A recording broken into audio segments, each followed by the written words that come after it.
Quero convidar o pastor Flávio Ramos, que tem, digamos, a responsabilidade de trazer a mensagem final do CBM 2017. Pastor Flávio Ramos é um pastor batista, serviu como missionário no Marrocos e foi pastor da Igreja Evangélica Árabe. É fundador e presidente da Missão Evangélica Árabe do Brasil, MEAB, casado com Carla e pai da Vitória.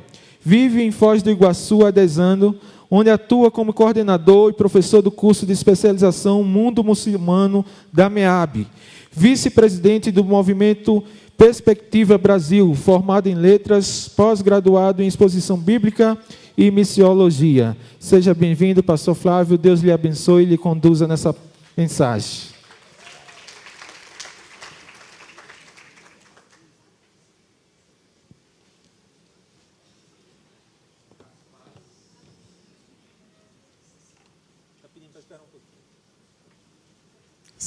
Graça e paz, bom dia a todos. Estamos chegando ao final desse CBM. Tenho certeza que Deus abençoou muito a sua vida, os momentos de compartilhar, as plenárias e todas as outras coisas que aqui aconteceram. Aqueceu o nosso coração, nos animou, nos desafiou, fez a gente refletir algumas coisas sobre a nossa vida com Deus, sobre a missão. Eu quero louvar a Deus por tudo que Ele tem feito no movimento brasileiro. Eu tenho uma imagem aí do movimento Perspectivas Brasil, e é algo que eu tenho louvado a Deus, tenho sido parte desse movimento, e assim como o Piper disse, eu posso me ajuntar a ele, e há quase 9.500 alunos que foram formados desde esse momento, que estamos muito animados com o que Deus está fazendo através do movimento Perspectivas. Já passamos de 13 estados onde esse movimento tem servido, mais, como eu disse, de 9.000 pessoas passaram entre pastores e líderes, e a gente tem visto que esse movimento de Deus, não só no Brasil, mas também tem impactado o mundo. E homens de Deus têm dito que esse movimento tem abençoado a igreja por onde passa. Então, o movimento Perspectivas é algo que Deus está fazendo no nosso meio e a gente quer glorificá-lo e abençoá-lo. Eu tenho certeza que você já passou lá pelo nosso stand e já pegou aquela balinha gostosa e já recebeu algumas informações. Mas estou aqui também em nome da Missão Evangélica Árabe do Brasil, na qual sou o atual presidente. Estamos ali na Tríplice Fronteira, servindo a esta missão, na qual temos a nossa paixão é glorificar a Deus e ajudar a igreja. A MEAB não é uma missão enviadora, estamos servindo nessas 3 áreas: mobilização, queremos despertar a igreja brasileira para o mundo árabe, para o mundo muçulmano. Queremos ajustar ou ajudar a ajustar a visão da igreja sobre o mundo árabe. Aquilo que nós vimos nesses dias aqui no contexto de perseguição, de retaliação a cristãos, é um reflexo, é uma parte do que está acontecendo no mundo muçulmano. Mas muitas outras coisas também estão acontecendo no mundo muçulmano. As boas novas do Evangelho estão chegando para que muitos muçulmanos possam ouvir a mensagem de Jesus Cristo e esperança a eles. Nesse livro do Garrison, ele vai dizer que há um vento na casa do Islã, é o vento do Espírito. Deus está fazendo grandes coisas. É o maior movimento de muçulmanos vindo a Cristo de toda a história. Então, a perseguição existe, o massacre a muitos cristãos em alguns contextos é fato, mas isso não é a grande realidade do mundo muçulmano. Há uma outra realidade que Deus tem operado grandemente. No livro do Garrison, ele vai falar de movimentos de muçulmanos vindo a Cristo. E o Garrison trabalhou e visitou centenas de obreiros e ex-muçulmanos, e visitou países muçulmanos, e disse que em cada região em cada casa do Islã, Deus está agindo de maneira grandiosa, poderosa, mas de maneira diferente. O agir de Deus, o movimento de Deus, atraindo muçulmanos a Cristo na Indonésia, diferente do contexto de norte da África. Eu não sei se você sabe o que é um movimento.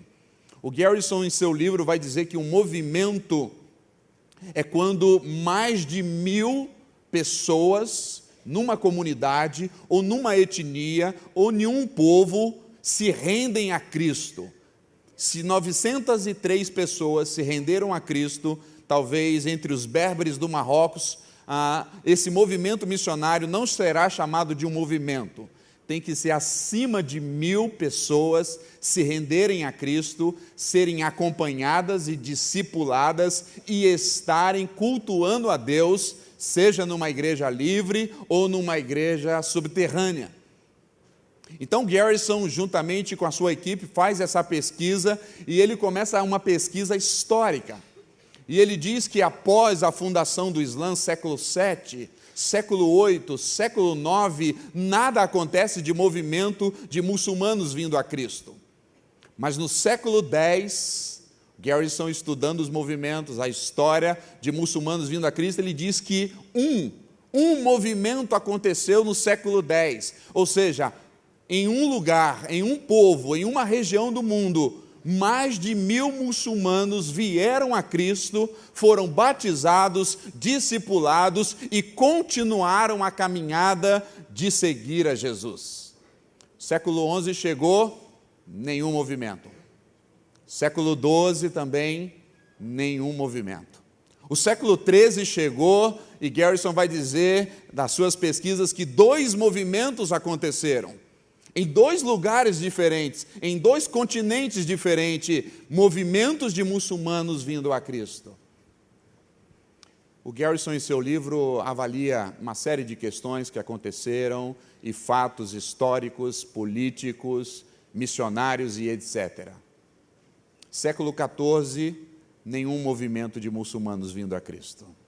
Século 15, nenhum movimento de muçulmanos vindo a Cristo. Século 16, nada aconteceu de movimento. O século 18, zero de movimento. E a impressão que a igreja e que o movimento missionário tinha estamos fraquejando. Nada está acontecendo. E de fato foi um tempo de deserto. Mas a história começa a mudar no século 19. No século XIX, repete, mais 2 movimentos acontecem de muçulmanos vindo a Cristo. O século 21, o século passado, 11 movimentos de muçulmanos vindo a Cristo aconteceram, e isso nos animou. Talvez aqui há entre nós até pessoas que nem é ainda do século 20, né? Mas eu sou do século 20. Olha que coisa boa. E o século 21 ainda nem terminou. E veja o que Deus está fazendo. Mais de 69 movimentos de muçulmanos vindo a Cristo. É o maior movimento da história que eu e você estamos participando através da oração, através do envio missionário, através de receber refugiado, através de estender as mãos e pregar o evangelho ao muçulmano. E isso é para nos encorajar, isso é para nos animar. O que vimos aqui, o contexto de perseguição à igreja, é fato. O que vimos aqui, que missionários são perseguidos, é fato. Mas também o que é fato, que muitos missionários estão vivendo o maior momento de grande colheita da história. Batismos, discipulados, plantações de igreja e o nome de Jesus conhecido e glorificado. Isso alegra o nosso coração. Mais de 69. Esperamos terminar o século com talvez 130 movimentos de muçulmanos a Cristo. Louvado seja o nome do nosso Senhor Jesus. A Missão Evangélica Árabe quer ajudar a igreja brasileira, servindo através da mobilização, como eu disse, através da produção de literatura. nós queremos colocar nas mãos dos missionários, na mão da igreja, dos líderes, livros que possam ajudar nesse movimento, para que possa animar, orientar. Então a MEAB serve a igreja brasileira e o movimento missionário, além da mobilização, servindo através da produção de literatura e outros livros. Você pode encontrar na nossa loja ou também nos nossos parceiros que estão aqui. Alguém perguntou para mim, por que a MEAB não teve um stand? Porque nós somos árabe. Nós achamos que ter um stand era muito pouco. Então nós tínhamos 13 ou 14 parceiros.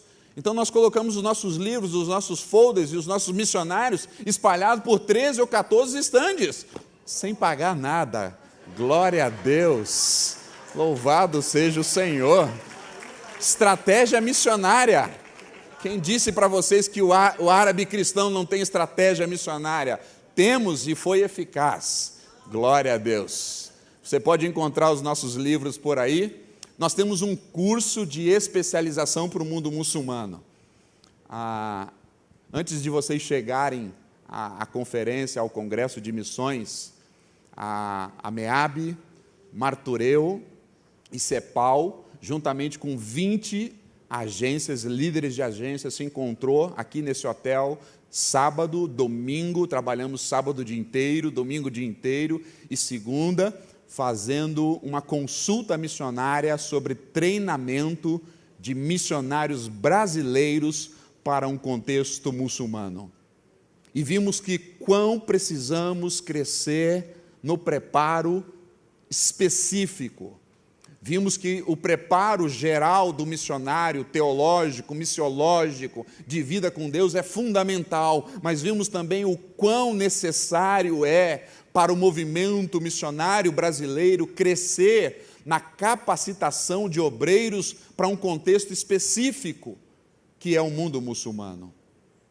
E o material em breve estará nas mãos da MTB, disponibilizados a todas as agências, aquelas conclusões que chegamos para que possamos melhorar o preparo de missionários para servirem no contexto entre povos muçulmanos. A MEAB já tem feito isso nos últimos 8 anos, recebendo candidatos, recebendo missionários, para que lá na Tríplice Fronteira, com mais de 30 mil árabes, tendo a oportunidade não só de uma formação acadêmica específica para o mundo árabe, mundo muçulmano, mas dando a oportunidade a esses candidatos de colocarem em prática, de conversarem com muçulmanos, tomarem chá e café com eles e ver como eles são pessoas agradáveis e como eles estão abertos e acessíveis ao Evangelho.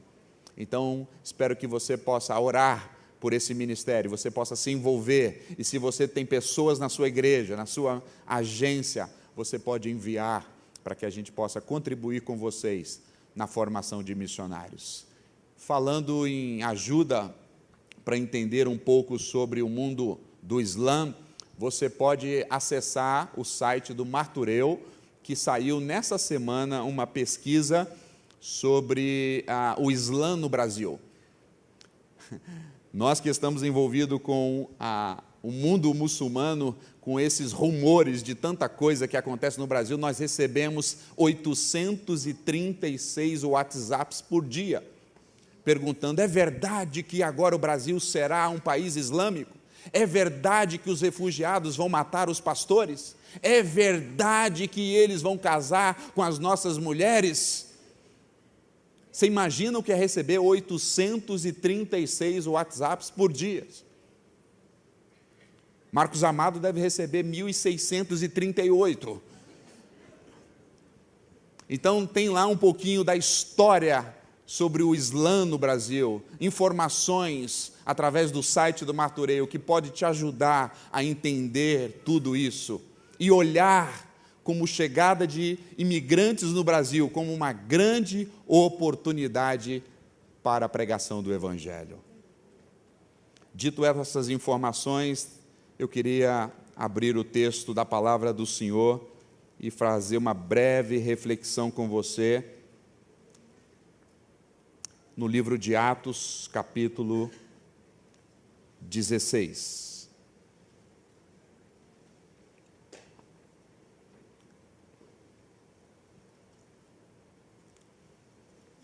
Atos do Espírito Santo ou Atos dos Apóstolos, capítulo 16. Farei a leitura do verso 6 até o verso 10. Atos 16, de 6 a 10. A minha reflexão nessa manhã, encerrando esse congresso, é trazer algumas realidades teológicas para que possa contribuir na nossa caminhada missionária. Vimos aqui realidades, necessidades, desafios.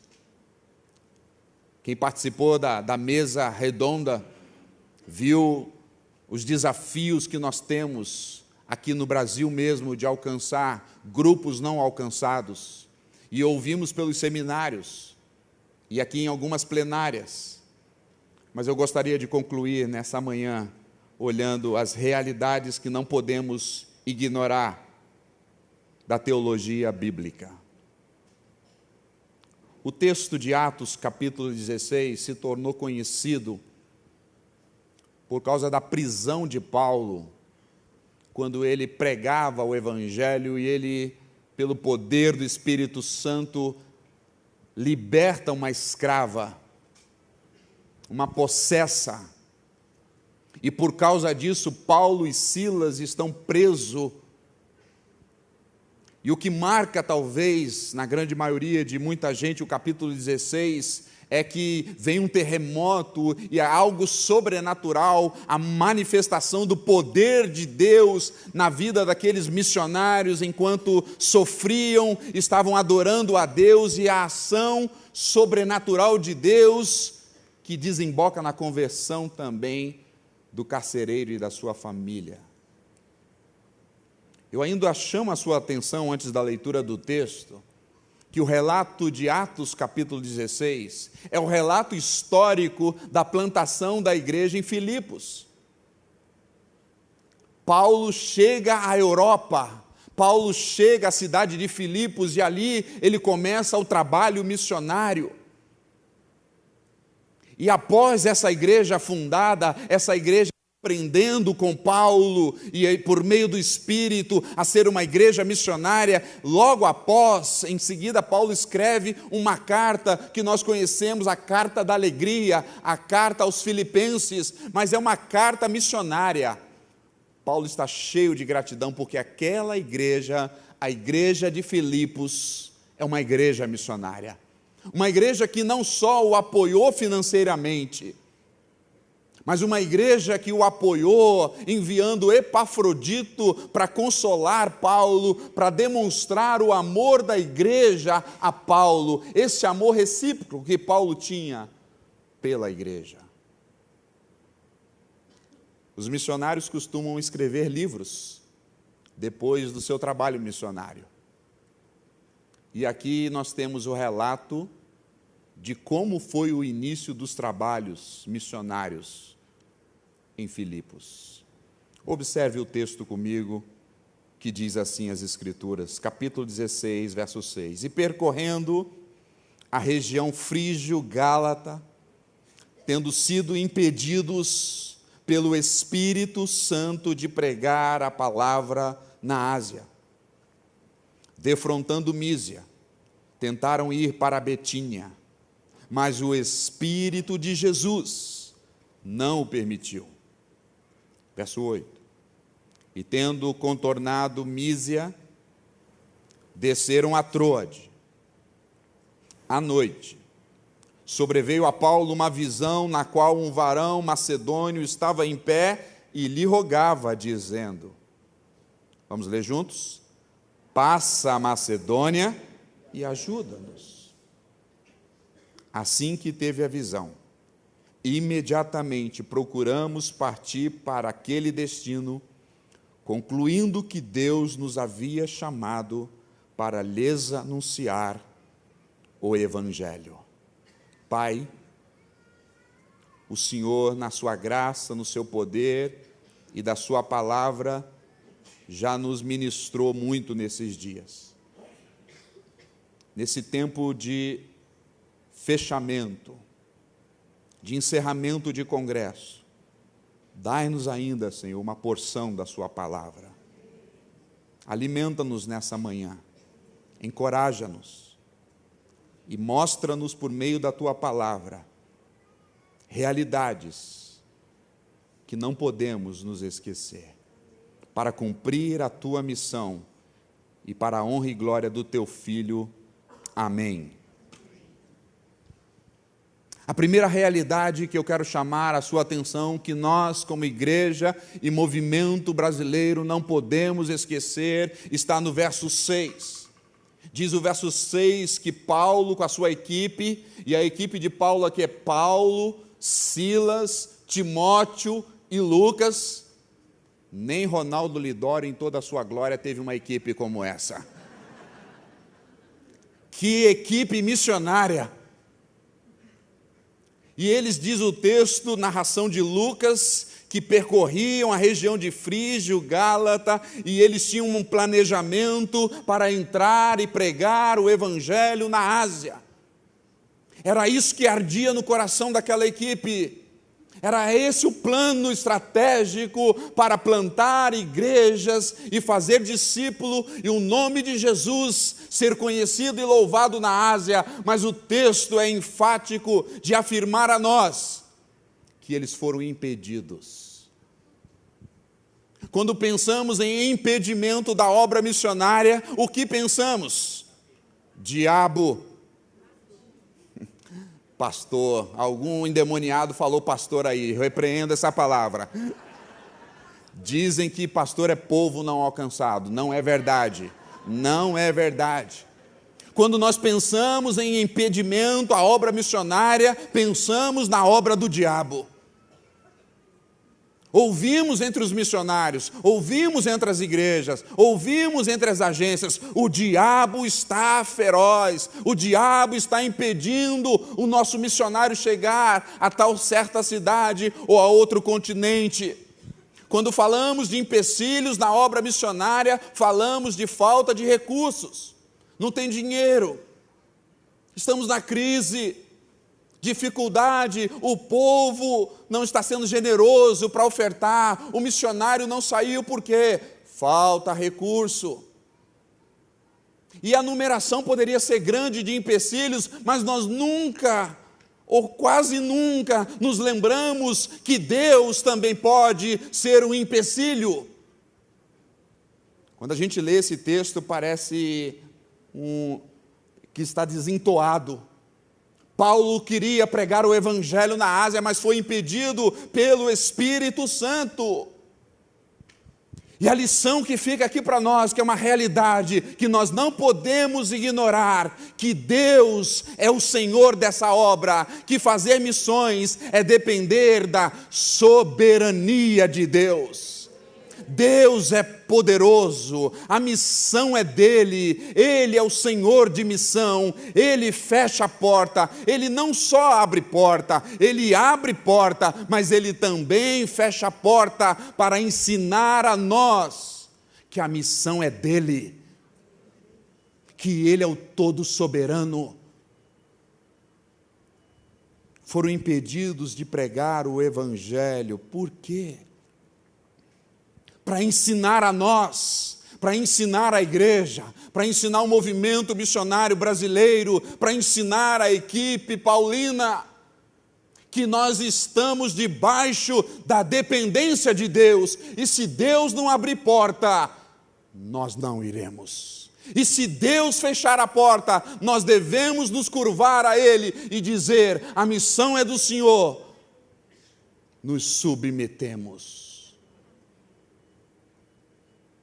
Essa bela equipe missionária, cheia de plano, estratégia e visão, foram impedidos pelo Espírito Santo de pregar a palavra na Ásia, para mostrar a todos nós que bons planos não significam planos de Deus.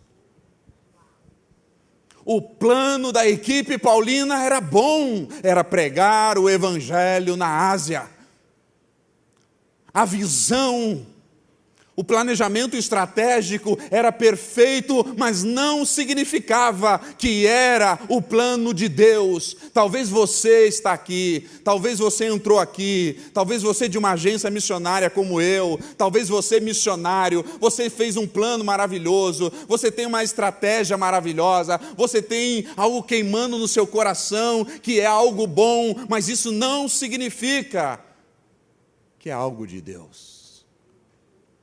E se nós queremos fazer missão, entendendo que a missão é de Deus, nós precisamos voltar à base de tudo. Deus é soberano, a missão é dele, ele faz como quer, com quem quer, quando quer, do jeito que ele quer, e cabe a nós nos curvar. Cabe a nós dizer, mesmo sem entender, amém, amém e amém. Não podemos esquecer dessa realidade teológica. A missão é de Deus, Ele é soberano. Não é porque Ele não ama o asiático, não é porque Ele não quer que o seu nome seja glorificado e conhecido na Ásia, mas é que Ele tem um plano que é maior que o nosso plano. Os pensamentos de Deus são mais altos que os nossos pensamentos. Os caminhos de Deus são mais perfeitos que os nossos caminhos. E os planos de Deus são eternos e perfeitos. E os nossos ainda são humanos e falhos. Meu irmão, minha irmã, missionário, missionária, líder de missão na igreja. Plano bom não significa plano de Deus. Quando o Espírito Santo fechar a porta, há uma coisa só a fazer: se render e dizer amém, amém e amém. Poderia contar o meu próprio testemunho. Me preparei por anos para dar a minha vida no Marrocos. Eu e a minha esposa partimos em 2002 ao Marrocos.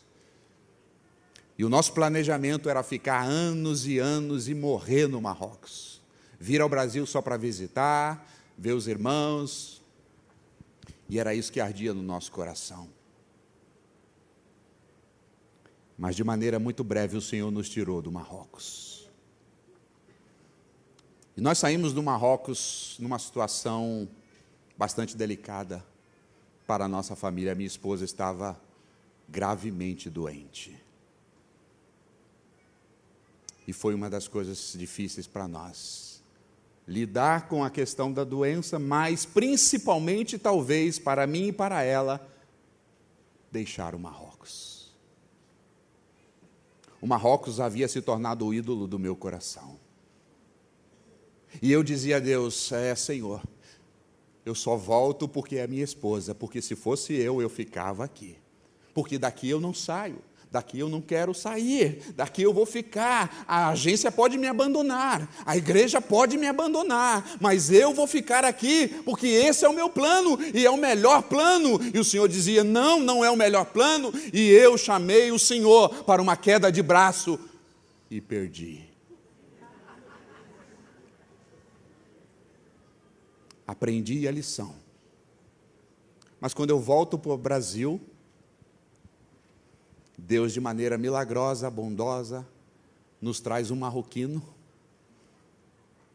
da família real do Marrocos, filho de um dos principais líderes do país, e diz, batize-o, discipule-o e treine-o.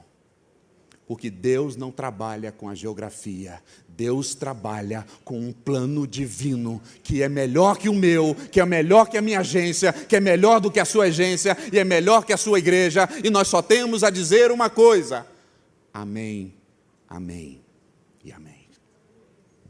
E Paulo então vai para a Ásia, vai para a Europa. E quando ele chega na Europa e começa a pregar o evangelho, quem é a primeira convertida na Europa?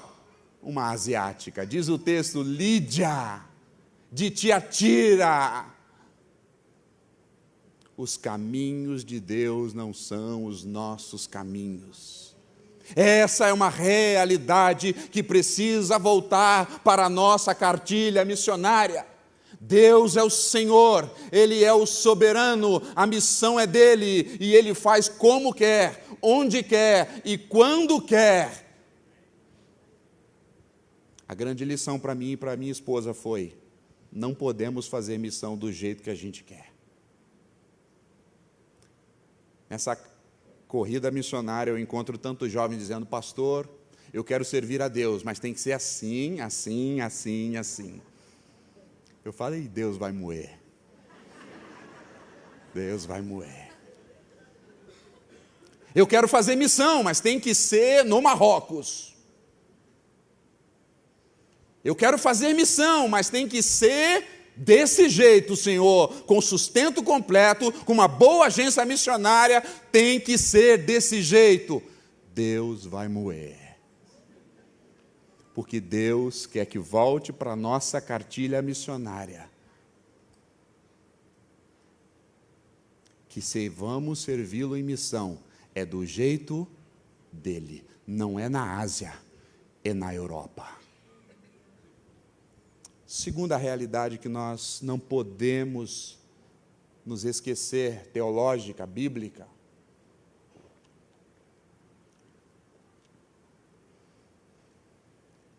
é que nem tudo é possível a nós na missão. Quando nós somos chamados para a obra missionária, parece que nós recebemos um poder que diz: agora eu posso tudo, e o nosso texto é: tudo posso naquele que me fortalece. Mas isso não é verdade. O texto é verdadeiro, mas ele está fora do contexto. Irmãos, realidade que nós não podemos esquecer, que na missão nós não podemos fazer tudo. Somos limitados e graças a Deus. Ainda no capítulo 16, um pouquinho só mais à frente, veja o que diz o verso 13. No sábado, Paulo já está em Filipos agora. Saímos da cidade, eu estou no verso 13 do capítulo 16. No sábado saímos da cidade para junto do rio, onde nos pareceu haver um lugar de oração. E assentando-nos, falávamos com as mulheres que ali tinham concorrido. Certa mulher, chamada Lídia, da onde? Da cidade de Tiatira, empresária, vendedora de púrpura, temente a Deus, alguém que estava comprometida com o judaísmo, nos escutava. O Senhor abriu o coração de Lídia para entender as coisas que Paulo dizia.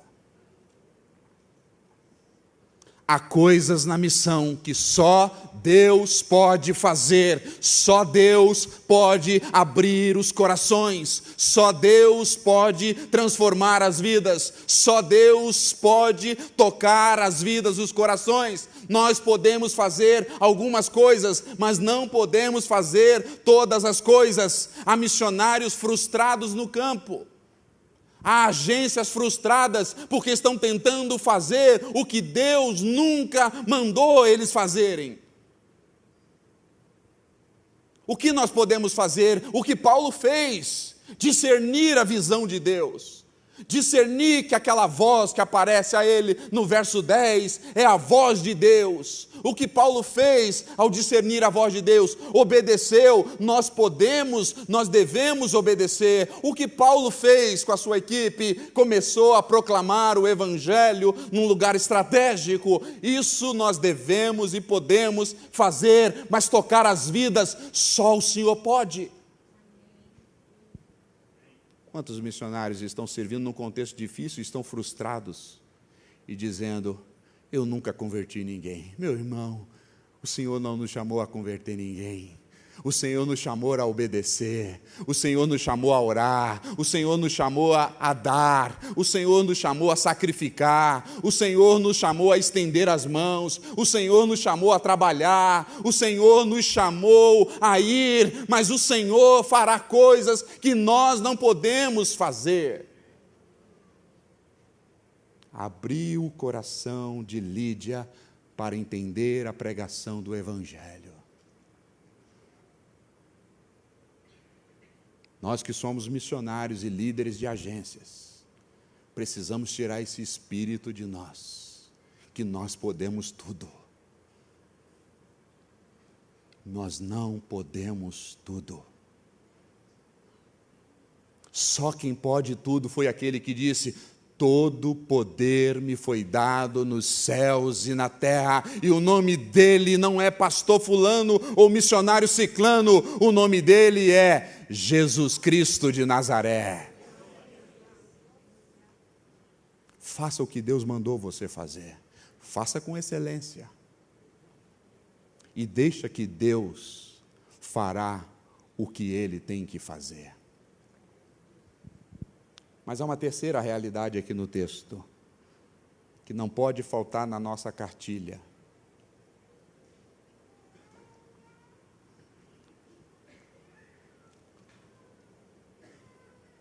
Diz o texto já, verso 22 do capítulo 16, levantou-se a multidão unida contra eles, contra a equipe paulina, missionária.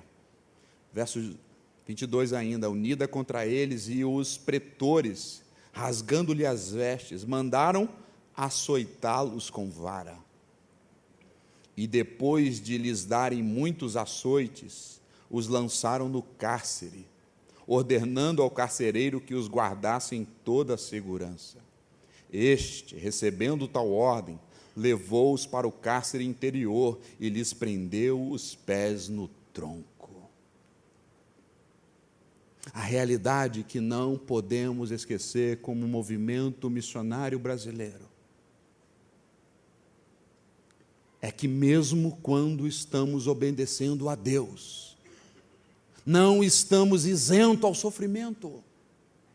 Mesmo quando estamos em obediência a Deus, não estamos imunes à perseguição. Paulo estava em obediência. Paulo havia entendido a visão, Paulo tinha passado a Macedônia com a sua equipe, Paulo já havia pregado a Lídia e a família de Lídia convertida, Paulo já havia agora orado, expulsado o demônio daquela mulher, daquela jovem, que agora também é parte da igreja de Filipos, e o que lhe cabe e o que ele recebe? Açoites, prisão, perseguição, humilhação. Meus irmãos, essa doutrina que se nós estamos fazendo tudo correto com Deus, tudo dará bem a nós, não procede das Escrituras. Porque o dar bem nas Escrituras não é na perspectiva humana, o dar bem nas Escrituras é cumprir o propósito eterno de Deus. Mesmo quando estamos em total obediência, mesmo quando estamos cumprindo a vontade e o plano eterno de Deus, haverá perseguição na nossa vida, haverá sofrimento.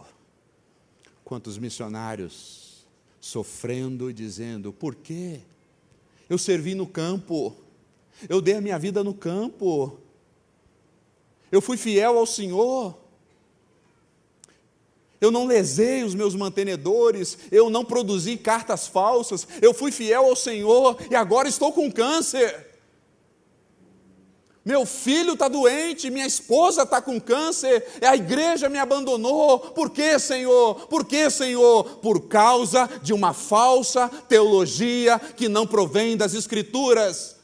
Mesmo quando estamos debaixo da obediência de Deus, podemos passar por frustrações, podemos passar por perseguições, podemos e iremos passar por sofrimento, porque o Filho de Deus foi homem de dores. E ele foi obediente, e obediente até a morte, e morte de cruz. Talvez você está sofrendo porque você é cabeça dura, você é teimoso, não está sensível à voz de Deus. Mas Paulo e a sua equipe aqui está sofrendo, está no cárcere, está machucado, está sangrando, porque são fiéis a Deus. Precisa voltar para a nossa cartilha missionária.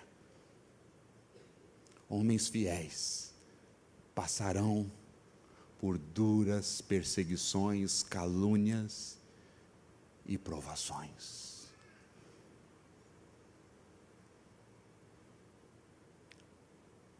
E tudo isso vai terminar assim, e eu concluo aqui a minha participação.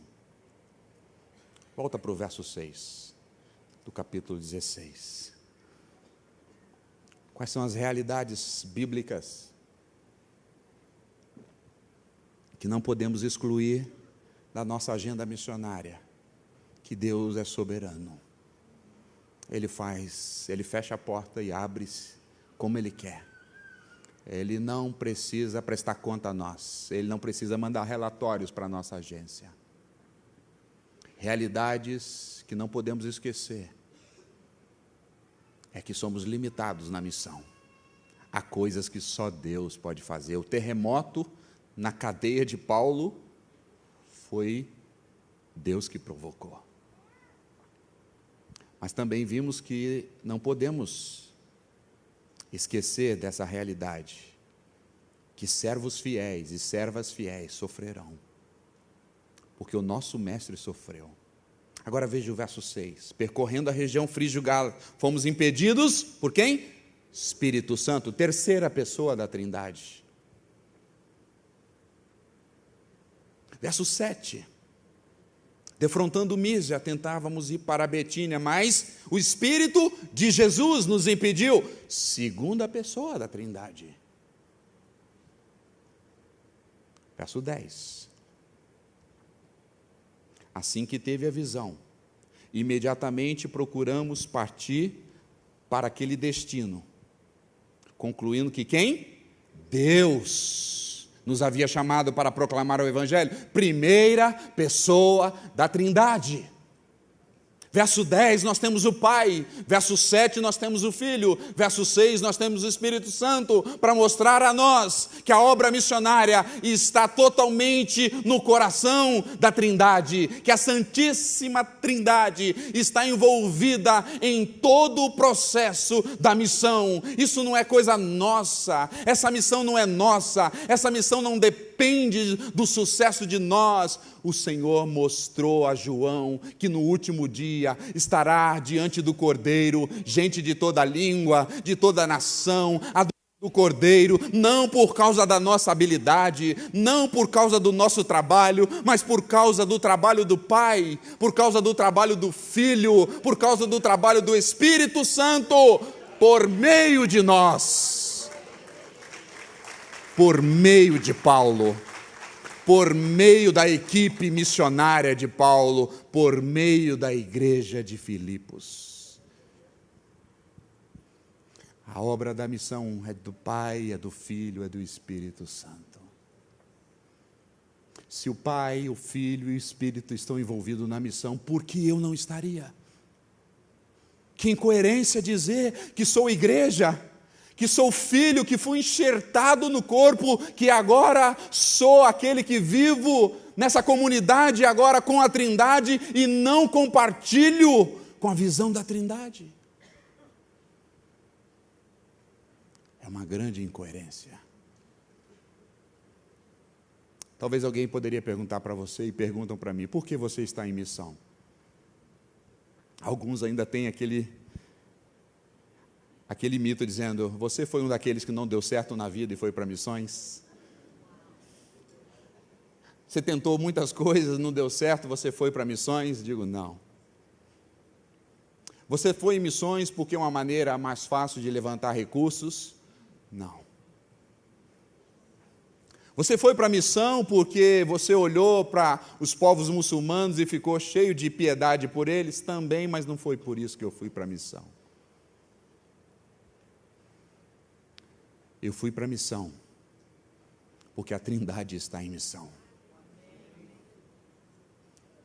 Porque seria totalmente equivocado e incoerente se o Pai que me elegeu, o Filho que me salvou naquela cruz e o Espírito Santo que me convenceu ao Evangelho está na missão e eu não estou.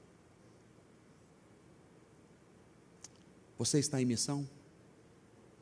Ou você está num projeto pessoal? Eu não estou perguntando se você é missionário. Eu não estou perguntando se você é líder de uma agência missionária ou líder de missões da sua igreja.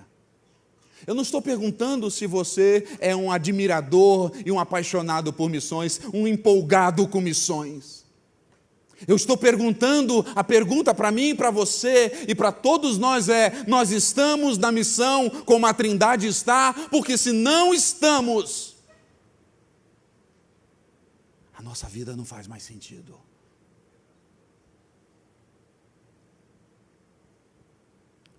Que essa Santíssima Trindade convença o meu coração, o seu coração, que vale a pena se dar a Ele e fazê-lo conhecido, porque Ele, Pai, Filho e Espírito Santo, estão nesses negócios, e se eles estão nesses negócios, eu estarei indo, orando, pastoreando, visitando, contribuindo, visitando os obreiros, encorajando, ajudando nos projetos, diferentes maneiras. Há muitas maneiras de fazer missão. Podemos fazer a missão da Trindade de diferentes maneiras. A única coisa que não podemos fazer é não se envolver nessa missão da Trindade. O CBM acaba, mas a missão continua. Que Deus use a sua igreja, use a minha vida, a minha agência, a sua agência, o campo, para que o nome da Trindade seja conhecido, louvado e glorificado em todos os povos da terra. Amém. Amém.